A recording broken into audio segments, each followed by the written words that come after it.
Physics studied the phenomena in the matter around us. Astronomy studied the movements of celestial bodies. Chemistry endeavored to penetrate the mystery of the structure and composition of matter.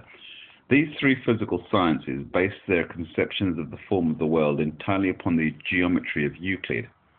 Geometrical space was taken as physical space. No difference was distinguished between them. Space was taken apart from matter, just as a box and its capacity may be examined independently of its contents. Space was understood as an infinite sphere. The infinite sphere was geometrically determined only from the center, that is, from any point, by three radii at right angles to one another, and an infinite sphere was regarded as entirely similar in all its physical properties to a finite sphere. The question of the non-correspondence of geometrical, that is, of Euclidean three-dimensional space, whether infinite or finite on the one hand with physical space on the other hand, arose only very occasionally and did not interfere with the development of physics in the directions which were possible to it. Yeah, did you get that? It was only about the end of the 18th and the beginning of the 19th century that the idea of this non-correspondence and the doubt as to the correctness of identifying physical space with geometrical space became so insistent that it was no longer possible to pass them over in silence. Yeah, this doubt was aroused first by attempts at a re-evaluation of geometrical values, that is, attempts either to prove the axioms of Euclid or to prove their incorrectness, and second by the very development of physics, or more exactly of mechanics, that is, the part of Felix, or either part of Felix, the part of physics, the part of physics dealing with motion. For this development led to the conviction that physical space could not be housed in geometrical space and continually reached beyond it. Geometrical space could be taken as physical space only by closing the eyes to the fact that in geometrical space everything is immovable, that it contains no time necessary for motion, and that the calculation of any figure resulting from motion, such as a screw for instance, requires 4 coordinates. Later on, the study of phenomena of light, electricity, and magnetism, and also the study of the structure of the atom, necessitated a similar broadening of the concept of space.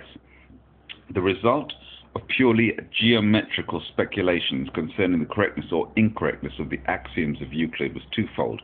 On the one hand, a conviction arose that geometry was a purely speculative science, dealing solely with principles and entirely completed, which could neither be added to nor altered. Also a science which could not be applied to all the facts that are met with, which is true only under certain definite conditions, but within those conditions is perfectly reliable and irreplaceable by anything else. On the other hand, there arose a certain disappointment in the geometry of Euclid and a desire to remodel it, to rebuild it on a new basis, to broaden it, to make it, or even to make it a physical science which could be applied to all the facts that are met with, without the necessity for arranging these facts in an artificial order. The first view on geometry was right, the second was wrong, but this second attitude can be said to have triumphed in science and thus considerably delayed its development. But I shall revert to this later. Kant's ideas on categories of space and time, taken as categories of perception and thought, have never entered into scientific, i.e., physical thought, in spite of certain later attempts to introduce them into physics. Scientific, physical thought proceeded apart from philosophical and psychological thought, and scientific thought always took time and space as having an objective existence outside us, and in virtue of this it was always considered possible to express their relations mathematically. But the development of mechanics and other branches of physics led to the necessity for recognizing a fourth coordinate of space in addition to the 3 fundamental coordinates, length, breadth, and height. And the idea of the fourth coordinate, or the fourth dimension of space, gradually became more and more inevitable, though for a long time it reigned a kind of taboo.